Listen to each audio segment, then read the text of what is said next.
2장입니다. 마태복음 2장 1절부터 12절까지 말씀입니다. 신약성경이면 마태복음 2장 1절부터 12절까지 말씀입니다. 이 계시의 말씀을 제가 받들어 읽어드릴 때 살아계신 주님의 음성을 들으실 수 있기를 바랍니다.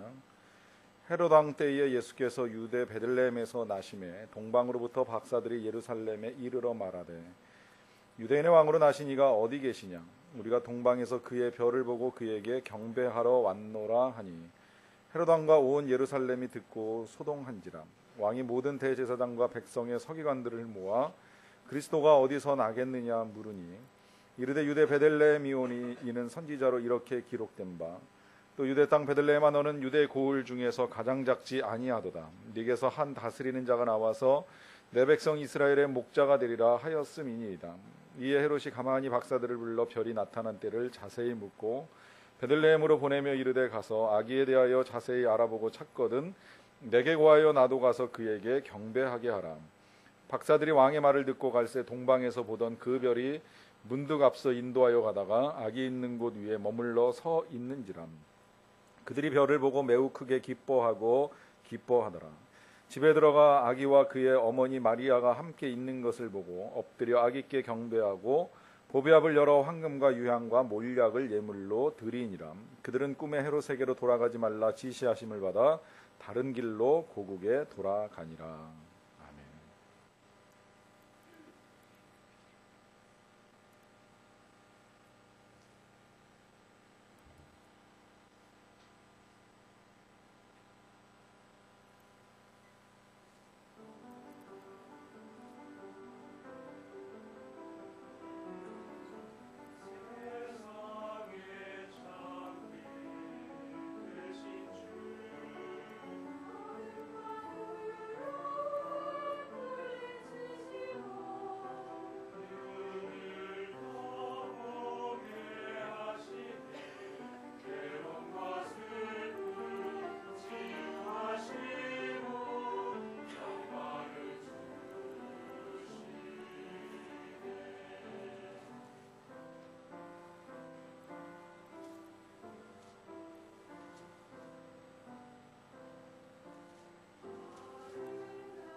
진짜 천사들이 와서 하는 것처럼 잘하죠. 박수 치고 싶을 만큼 한번 쳐드리죠. 수고 많이 하셨다고. 귀한 찬양을 감사드립니다. 김정일이 세상을 떠났습니다. 그의 죽음을 둘러싸고 여러 가지 설들이 난무합니다. 일설에 의하면 1994년 김정일이 세상을 떠났을 때 그를 죽인 사람이 그의 아들인 김정일이라고 하는 이야기가 있습니다. 실제 그 진실을 밝혀주는 책이 나와 있는 것을 저도 본 적이 있습니다. 그래서 이제 지금 김정일이 세상을 떠난 이후에도 혹시 김정일도 그의 아들 김정은이 죽인 것은 아니냐라고 하는 설이 불거지고 있다는 이야기도 들었습니다. 사실인지는 다 알 수 없지만 그러나 가능성이 전혀 없다고 보기가 좀 어렵습니다. 왜냐하면 우리 사람의 속성이 권력을 위하여서는 어떤 짓이라도 할 만큼의 파렴치한 죄성을 지니고 살아가고 있기 때문입니다. 최근에 두 권의 신간이 눈길을 끕니다. 한 권은 파하드 만주라고 하는 사람이 쓴 이기적 진실이라고 하는 제목의 책입니다. 이 책의 서두에서 저자가 2001년에 있었던 9.11 테러 사건을 예로 들면서 이 사건은 이제 미국 정부가 공식적으로 발표를 했습니다. 이 테러의 주범이 오사마 빈 라덴이었다고. 그럼에도 불구하고 사람들은 그 사건을 미국 정부의 자작극이라고 생각을 하는 경향이 있다고 합니다. 그래서 인터넷이나 혹은 영화 등을 통하여서 각종 사진과 영상 자료들을 편집해서 정부의 음모론이 있었다고 하는 말을 하는 사람들이 아직까지도 있습니다. 또한 우리나라에서도 실제 유사한 일이 있기를 얼마 전에 있었던 그 천안함과 연평도 포격 사건이 있고 난 다음에 그것도 정부의 자작극이 아니냐라고 하면서 그 사실을 믿지 않으려고 하는 사람들이 아직도 많이 있는 것으로 알려져 있습니다. 또 하나의 책은 헤더 로저스가 쓴 에코의 함정이라고 하는 제목의 책입니다. 이 책은 현재 우리 인류가 지금 가장 많이 관심을 기울이고 있는 환경에 초점을 맞춥니다. 환경을 개선하기 위하여서 헝겊 장바구니를 들고 다니고 또 유기농 음식을 먹고 그리고 바이오 연료를 사용하는 친환경 자동차를 몰고 다니면 과연 지구의 온난화가 멈추어지고 지구의 환경이 개선될 것인가 문제를 제기합니다. 그러나 사실은 좀 다르다는 것을 밝혀주고 있습니다. 예를 들면 바이오 연료를 개발하는데 가장 많이 사용되는 이제 원료는 옥수수인데 그 연료를 만들기 위해서 너무 많은 양의 옥수수가 소비되다 보니까 실제로 옥수수 가격이 급등을 하고 그래서 식량난에 허덕이고 있는 사람들의 숫자가 늘어나고 있다고 하는 점입니다. 또 바이오 연료라고 일컫는 기름야자의 수요가 폭증을 하면서 실제로 열대 우림을 다 그냥 베어버리고 그 자리에다가 이 기름야자 나무를 심는 일도 많아지고 있다는 것입니다. 또 이 연료를 생산하려고 하면 이산화탄소가 33톤이 배출되는데 1톤을 생산하는데 이산화탄소가 33톤이 배출이 되는데 이는 실제 석유를 태울 때에 보다도 10배가 더 많은 양의 이산화탄소가 생기는 일이 된다고 합니다. 게다가 통계에 의하면 친환경 자동차를 몰고 다니는 사람이 일반 연료를 사용하는 자동차를 몰고 다니는 사람보다 25% 운전을 더 많이 하는 것으로 나타났다고도 합니다. 그러니까 이제 우리가 알고 있는 사실 뒤에 숨겨진 폐해가 훨씬 크다는 것을 지적하고 있는 것이고요. 그러니까 진짜 환경을 위한다면 가장 적게 덜 사용하고 덜 생산하고 덜 소비하는 것이 최선이라고 하는 답을 이 책에서 주고 있습니다. 이 두 가지의 책이 가지고 있는 공통점이 있습니다. 그것은 진실이 오해되고 있다는 겁니다. 사실이 왜곡되어 전달되고 있고 진리가 제대로 수용되지 않고 있는 것을 지적하고 있습니다. 사실 우리는 지금 이 진실이 무엇인가라고 하는 것을 믿기가 참 어려운 시대에 살고 있습니다. 과거에 우리가 정보를 취하는 경로는 TV 아니면 신문이 전부 다였습니다. 뉴스를 통해서나 신문을 통해서 우리가 세상에 관한 여러 가지 정보들을 얻습니다. 인터넷이 발달하면서 세상이 좀 달라졌습니다. 이제 PC를 통하여서 정보를 취득을 합니다. 근데 이 인터넷이 이제 PC 앞에서만 우리가 쓸 수 있는 것이 아니라 손에 들고 다니는 전화기에서도 얼마든지 인터넷이 가능하고 모든 종류의 정보들을 취할 수 있는 시대에 살아가고 있습니다.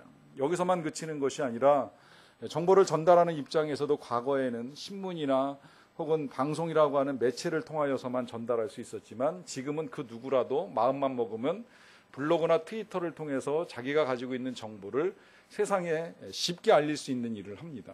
어떤 경우에는 수십만 명의 팔로워들을 거느리면서 그들에게 전파하는 이 뉴스의 그 전파 속도는 일개 신문이 감당할 수 없을 만큼 훨씬 더 빠르고 많은 양을 신속하게 전달할 수 있는 능력을 가지게 되어 있습니다. 그러다 보니까 누구라도 기자가 될 수 있고 누구라도 기사를 쓰고 그것이 마치 사실인 양 전파를 하게 되면 사람들은 들려오는 그 수많은 정보들에 의하여 자기가 원하는 것을 이기적으로 선택을 한다는 거예요. 그래서 믿고 싶은 것은 믿어버리고 믿기 싫은 것은 부정해버리는 결과를 가져오게 된다라고 하는 것입니다. 그래서 실제 이제 우리나라에서도 얼마 전에 탤런트 박예진 씨가 자살했다고 하는 소동이 일어난 적이 있습니다. 이게 실상 자살을 한 것은 아니었는데 이제 트위터에 제목이 뜬 거예요. 박예진 지살 그러고 떴습니다. 원 제목이 이런데 이제 잘못 읽은 사람들이 자살로 읽었고 그 기사에 수십만 명이 순식간에 접속을 했어요. 또 한 명의 연예인이 세상을 떠났나 궁금해했죠. 그런데 알고 보니까 한중일 합작으로 만들어지는 지살이라고 하는 제목의 영화에 박예진이 이제 출연 섭외를 받았다. 이제 이 기사가 자살로 오인되는 일도 일어났던 겁니다. 이런 일들이 이제 우리 시대에만 일어나는 일이 아니라 지금부터 2000년 전에도 유사한 사건이 있었습니다. 헤롯이라고 하는 왕이 유대를 통치할 때에 사람들은 진실을 믿는 것을 어려워했습니다. 그렇게 보면 이 이기적으로 진실이 만들어지고 또 그것을 취사 선택해서 믿고 하는 일은 오늘 우리가 살고 있는 이 정보화 시대의 문제가 아니라 우리의 죄성이 그대로 반영된 결과라고 보는 것이 더 옳다고 할 수 있습니다. 자기 자신의 이기적인 선택에 의하여 진리를 부정하는 것입니다. 때때로 우리도 하나님의 말씀을 들을 때에 내 이기적인 생각에 의하여 취사 선택하는 일들이 있습니다. 좋다 싶으면 믿고 감사함으로 받아들입니다. 그러나 말씀을 들으면서 내가 가진 생각과 조금 다르다고 여겨지면 하나님의 진리의 말씀임에도 불구하고 거절하거나 불순종의 길을 택해 나가는 일들이 우리에게도 있을 수 있다라고 하는 것입니다. 중요한 건 진실을 인정하는 것이고 또 진리를 받아들이는 것입니다. 이 진리를 받아들일 때에 우리가 믿음으로 올바른 길을 향하여 나아갈 수가 있습니다. 오늘 저와 여러분들이 함께 읽은 본문 속에서는 이 두 가지의 부류, 말하자면 진리를 받아들인 사람들과 진리를 받아들이지 못한 사람의 이 두 가지의 양상을 아주 극명하게 대조시켜서 보여주고 있는 것을 볼 수가 있습니다. 그 일은 예수님의 탄생 사건을 중심으로 전개를 됩니다. 전개가 되는데 그 예수님의 탄생 사건이 생각해보면 사실 사람들이 가장 믿기 어려운 사건이라고 여겨집니다. 아시는 대로 예수님은 성령으로 잉태되셨습니다. 결혼을 하지 않은 여자의 몸에 성령께서 이 귀한 생명을 잉태할 수 있게 해주셨지요. 이 사실을 우리도 사실은 인정하기 힘든 비과학적 진실이라고 생각할 수가 있습니다. 그것 때문에 실제 어떤 그 교회를 다니지 아니하는 처녀가 독실한 크리스찬 의사를 찾아와 가지고 이렇게 질문을 했던 일도 있다고 합니다. 제가 성령으로 임신을 했다면 의사 선생님은 믿으시겠습니까? 하는 질문이에요. 의사 선생님이 이렇게 대답을 했다고 합니다. 물론 못 믿습니다. 그러나 그 몸에서 태어난 아이가 무리를 걷고 또 병자를 고치고 죽은 자를 살려내고 수많은 기적을 행해다가 어느 날 십자가에 못 박혀 죽고 또 죽었다가 장사한 지 사흘 만에 다시 살아나고 그리고 나서 하늘로 올라가신다면 그러면 당신의 몸에 잉태된 아이가 성령으로 잉태되었다는 사실을 믿겠습니다. 이 말씀은 이 예수님의 사건을 전체적인 맥락에서 보자는 겁니다. 탄생 그 자체만을 놓고 보면 믿을 수 없는 사건이 될 수 있지도 모르겠지만 그러나 이 예수님의 생애 전체를 놓고 볼 때 예수님이 그 동정녀의 몸에서 성령으로 잉태된 사건은 철저한 하나님의 섭리고 계획입니다. 하나님이 이루신 일입니다. 이 믿음이 지금 우리에게 필요한 것이라고 하는 것입니다. 동방박사들은 성경을 믿거나 또 이 성경에 대한 지식을 가졌다고 보기에는 좀 어렵습니다. 그들의 직업은 박사라고 표현되긴 했지만 우리 성경에도 각주를 달고 점성가라고 하는 또 다른 그들의 직업을 가르쳐주고 있습니다. 이 점성가는 별을 보고 앞일을 예견하는 사람입니다. 별이 특별하게 세상에서 사라지는 것처럼 보이면 어느 나라의 왕이 죽었을 것이라고 또 죽게 될 것이라고 예견을 합니다. 반면에 보이지 않던 별이 떠오르게 되면 어디선가 위대한 인물 혹은 왕이 태어날 것이라고 예측을 하는 사람들이었습니다. 그렇게 별들을 관측하는 이 동방박사들의 눈에 어느 날 특별한 별이 하나 떠오르게 됩니다. 그래서 그들은 그 별의 주인공을 찾기 위하여 먼 여정을 가게 되지요. 그 여정이 결코 쉬운 여정은 분명히 아니었습니다. 이 여정 가운데 그들은 중동의 그 험한 날씨 또 그들의 낮과 밤이 바뀌는 상황들을 이겨내야만 했습니다. 이 중동 지역은 낮에는 아주 뜨거운 햇볕이 강렬하게 내려쬐는 태양볕을 피하는 것이 정말로 어려운 상황입니다. 반면에 밤이 되면 언제 그렇게 더웠느냐 싶을 정도로 또 오한이 밀려들 만큼 추위가 엄습합니다. 그런데 만약에 이 동방박사들이 예수님을 만나기 위하여 별의 인도함을 받고 베들레헴까지 가는 여정이었다라고 하면 그들은 낮에는 땡볕 아래에서 잠을 자야 되고 밤이 되면 또 추위 속에서 길을 가야 되는 일들을 반복적으로 매일같이 수일 동안 혹은 수개월 동안 했어야만 된다는 것입니다.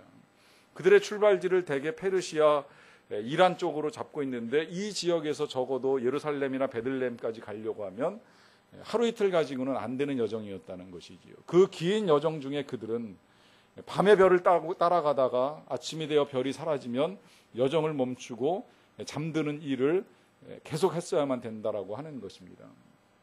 그렇게 보면 그 일이 참 쉽지 않으리라고 여겨집니다만 그것이 바로 믿음을 표현하는 행위입니다. 믿음이라고 하는 건 바로 그와 같습니다. 우리 신앙이 믿지 아니하는 사람들의 눈으로 볼 때에는 상당히 불확실한 상태에서 마치 별을 하나 보고 쫓아가는 이 동방박사들의 여정과 유사하다고 할 수 있습니다. 우리가 예수님을 믿는다라고 고백은 합니다마는 예수님을 눈으로 본 사람이 없습니다. 희미하게 말씀을 통해서 들은 예수님을 보는 것처럼 생각하고 그 예수님이 계신 곳을 향하여서 또 예수님의 인도함을 받고 우리가 이 순례의 여정을 가고 있습니다. 가는 과정 중에 다른 사람들과 다른 삶을 살아야만 합니다. 남들은 쉬는 이 성탄절 오전에 우리는 열심히 준비하고 나와 예배드리는 일을 합니다. 남들은 편안하게 주일날 잠을 자고 있을 시간에 우리는 하나님 앞에 나와서 예배드리는 일을 합니다. 남들은 하고 싶은 대로 하면서 살아가는 것처럼 여겨지는 이 세상 속에서 우리는 때로는 이것도 절제하고 저것도 근절하고 하면서 여러 가지 절제된 삶의 모양들을 보여주어야 할 때가 있습니다. 하지만 이러한 삶이 우리에게 필요한 것은 우리는 가야 할 곳이 있기 때문입니다. 이 동방박사들이 별이 멈춘 곳을 향하여 나아가야 하는 것처럼 우리의 삶 속에서도 가야 할 길이 있고 또 가서 만나야 될 분이 계시기 때문에 우리는 세상 사람들이 이해할 수 없는 방식의 삶을 걸어갈 수밖에 없다라고 하는 것입니다. 그 여정 끝에 이제 그들은 예루살렘에 도착을 했습니다. 거기 가면 예수님을 만날 수 있을 거라고 생각을 했는데 착각이었죠. 거기 헤롯 왕은 있었지만 진정한 만왕의 왕 예수님은 그 자리에 계시지 아니하였습니다. 오히려 찾아온 동방박사들로 인하여서 이 예루살렘에 소동이 일어납니다. 왕이 나셨다라고 하는 소문을 듣고 찾아왔다고 동방박사들이 이야기를 하고 나니까 도대체 그 왕이 어디서 태어나느냐라고 하면서 왕이 이 대제사장들과 서기관들에게 성경적 근거를 찾으라고 명령을 내리지요. 그래서 뒤져보니까 이제 미가 선지자가 미가서 5장 2절에 예언을 해놨습니다. 베들레헴에서 한 왕이 태어나실 것이다. 그 말과 함께 이제 동방박사들은 베들레헴까지 또 여정을 옮겨가게 됩니다. 여기서 이제 우리가 이기적 진실을 보게 되는 거예요. 자, 성경의 근거를 가지고 확인을 했습니다. 미가서에서 분명히 예수님의 탄생이 예언되어 있습니다. 이건 진리이고 진실입니다. 비록 그들이 크리스천은 아니었지만 동방박사들은 그 성경의 진리를 확인하고 또다시 예루살렘에서부터 베들레헴까지 또 이동하는 일을 하게 됩니다. 믿음을 가지고 나아가는 것입니다.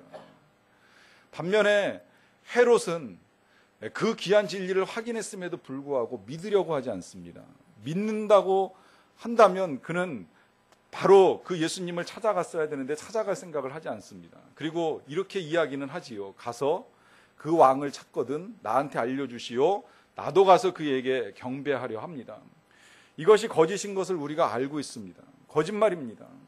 예수님을 죽이기 위한 계획을 세우고 있습니다. 이유는 권력의 눈이 멀었기 때문입니다. 여기서 또다시 오늘 이 시대에 우리가 보는 권력의 눈먼 인간의 속성으로 인하여서 진짜 경배해야 될 만왕의 왕 되신 예수님께 경배하지 못하고 이기적 욕심에 의하여서 오히려 아이들을 죽여가는 악한 일을 하는 이 헤롯왕의 죄악됨을 보게 됩니다.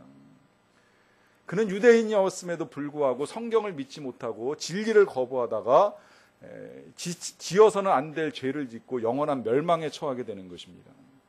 반면에 별을 연구하는 점성가에 불과했던 이 동방 박사들은 말씀을 확인하고 별을 따라가다가 그 자리에서 예수님을 만나게 되고 성경에 기록된 예수님의 탄생에 축하하는 사람들의 자리에 이름을 올리게 됩니다.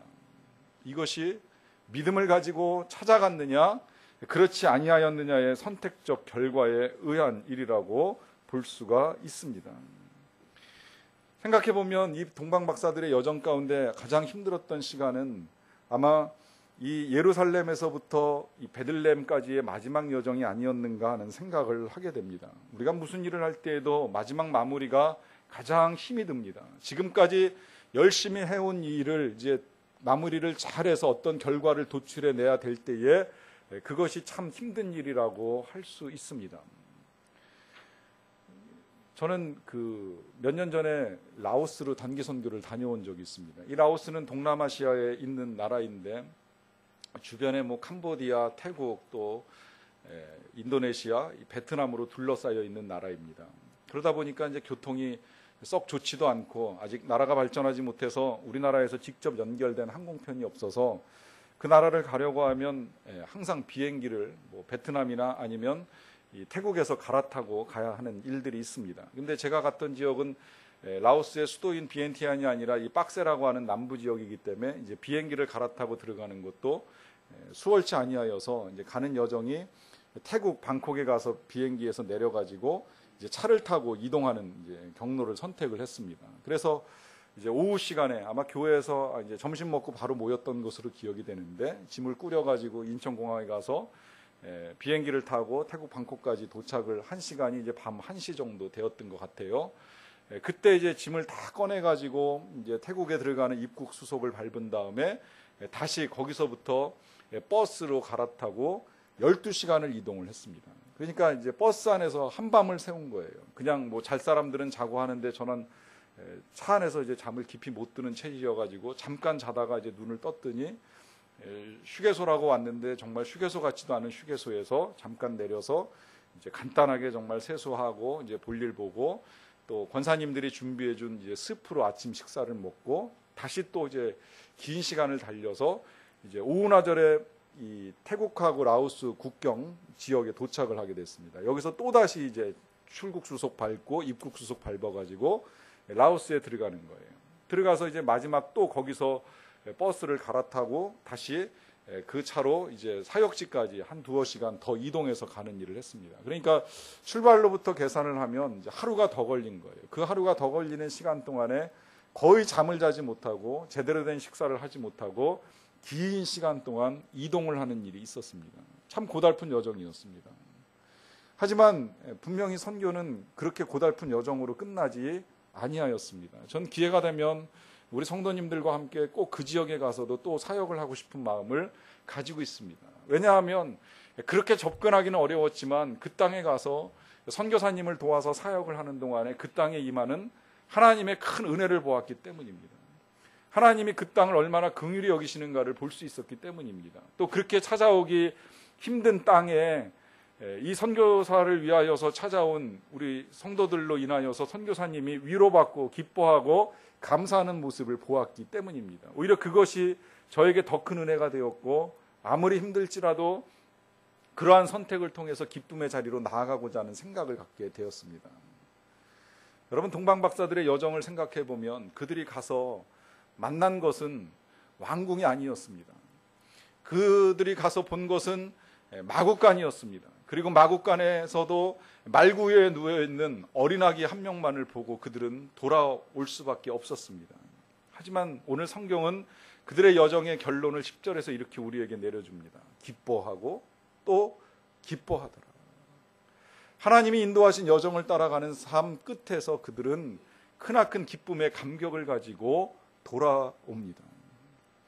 여러분, 오늘 성탄절을 맞이하여 우리의 믿음의 여정이 이런 결과들을 우리가 미리 전망하고 나아가는 여정이 되어야만 합니다.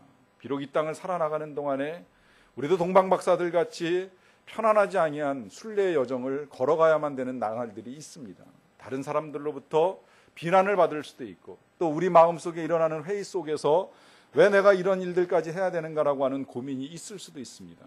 하지만 분명한 건 이 모든 순례의 여정 끝에서 우리는 주님을 만나게 될 것입니다. 그날에 주님이 우리에게 말씀하여 주실 것입니다. 잘하였도다 착하고 충성된 종아. 이 귀한 칭찬을 들으며 주님을 만나는 기쁨과 감격을 누리기 위하여서 오늘 하루도 믿음의 여정을 성실하게 걸어가는 저와 여러분들이 다 되시기를 간절히 축원합니다. 기도하시겠습니다. 사랑과 은혜가 풍성하신 아버지 하나님, 감사합니다. 우리를 위하여 이 땅에 오신 주님으로 인하여 우리가 하나님의 자녀가 되고 하나님의 백성으로 이 땅을 살아가게 하여 주시니 진심으로 감사를 드리옵나이다. 이 믿음의 여정을 걸어가는 동안에 아무리 힘들고 어려울지라도 주님 만나는 날까지 주님 오심을 사모하며 우리가 가야 할 길을 열심을 다해 걸어가는 믿음의 백성들이 다 되게 하여 주시옵소서. 예수님의 이름으로 기도하옵나이다.